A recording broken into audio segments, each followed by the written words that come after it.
Starting in 2017, the residents of Mukuru and the Nairobi city government undertook an ambitious multisectoral upgrading process known as the Mukuru Special Planning Area, or SPA.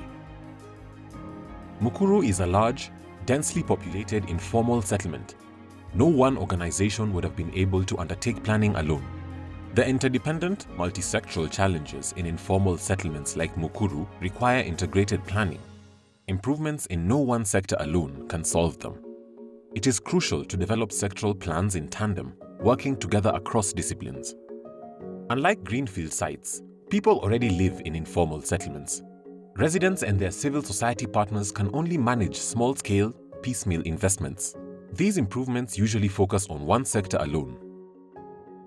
If you go to informal settlements and you look at it, the first thing you ask, where do I start? The challenges are complex. You'll have people doing reactive projects, a tank there, a street light there, without any proper synergies. So I think with the SPA and the integrated approach of looking at things holistically, then you're able to solve the different challenges that people of Mukuru faced or the people in the informal face. It solves so many challenges at the same time. I think that makes it easier to deal with the issues of the informal settlements. For me, I think with the SPA, I've moved from an idea of it's impossible to possible. From impossible to plan, it's impossible to change our informal settlements. To address these challenges in Mukuru, the city government and their partners formed interdisciplinary planning consortia. The consortia convened expertise in priority sectors. These included housing and road infrastructure, water, sanitation and energy, environment and natural resources, and health and education services. Local government departments, along with leading civil society organizations in each sector, led the consortia. Each consortium created a sector plan. The consortia then integrated these plans to form the final upgrading plan for Mukuru. Consortia create a platform for collaboration and coordination. In particular, consortia 1. Build coalitions among historically adversarial parties like local government and civil society.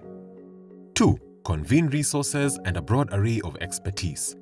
And 3. Provide an effective model for co-planning with communities. Consortia invited many players to take part. They also created broader interest in and commitment to the upgrading process. Plans and outcomes are stronger when parties work together. Consortia minimized competition between organizations that might otherwise have undermined the process. Planning in Mukuru was the responsibility of the Nairobi city government. But local government departments normally do not have the capacity to undertake planning alone. So forming consortia expanded their capacity by recruiting additional expertise. Sector experts from leading civil society organizations contributed their specialized knowledge to each consortium.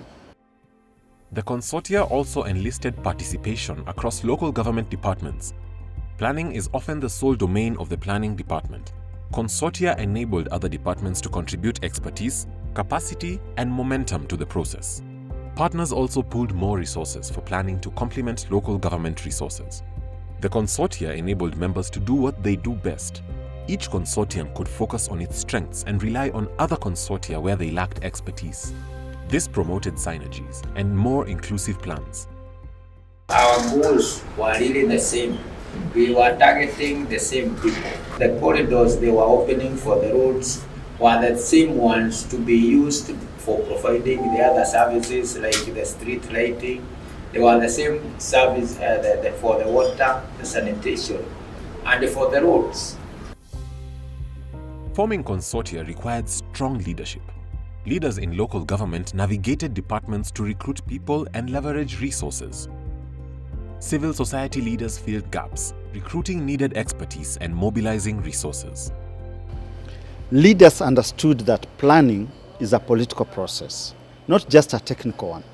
To achieve the SPA's goals, they articulated a compelling vision and cultivated alliances. What made the organizations come in this process?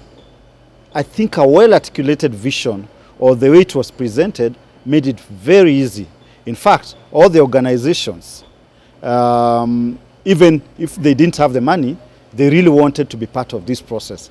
And so I could give credit to leadership, because again, if a consortium again lacks proper leadership, then it's very difficult to persuade and convince people. With the help of the Muungano Alliance, an association comprised of the Kenyan Urban Poor Federation, the Akiba Mashinani Trust, and Slum Dwellers International, Kenya, the consortia collaborated closely with Mukuru residents. Each consortium held community planning forums with household representatives from across Mukuru. This included planning and validation meetings for all the key sectors. Even the county government itself was very supportive, because we had to receive some experts, officials from the county government, and each and every docket that we had the consortiums, like education, water and sanitation, electricity. Actually, the county government was very supportive, and I can commend them for that. The SPA process was new and therefore ambiguous. Assuring that consortia had adequate resources and institutional support was a big challenge. City government departments and civil society partners worked together to identify resources. Because work was on a pro bono basis, it was challenging to keep some consortia members involved. Some consortia were also more motivated than others and performed at different levels. Since 2017, consortia members have given $1.6 million in their time. Despite these challenges, major tasks were largely completed on schedule. The lack of resources during the planning was a big challenge, but it also had its advantages. Because many times when we needed to do something and we did not have the money to do it, we'd sit together and ask ourselves, how can we do this without money? And many times we'd come up with new ways of doing things.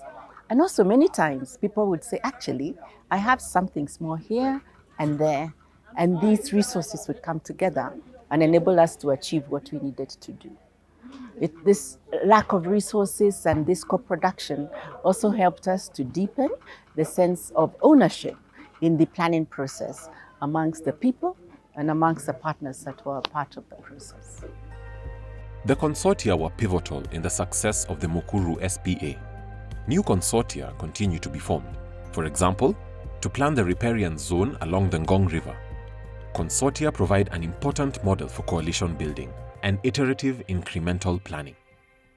So the county government worked closely with Muungano Alliance to bring 42 partners on board from leading civil society organizations and universities. County departments led each consortia and coordinated the partners. The consortia model proved itself an effective strategy for collaborating closely with communities and building a coalition among historically adversarial parties. The consortia also enabled members to contribute different types of expertise to develop an inclusive, locally appropriate and integrated upgrading plan for Mukuru. We believe that this model of a consortium, having different consortiums, is a good model that would be able to ensure that other settlements also benefit, just as Mukuru has done.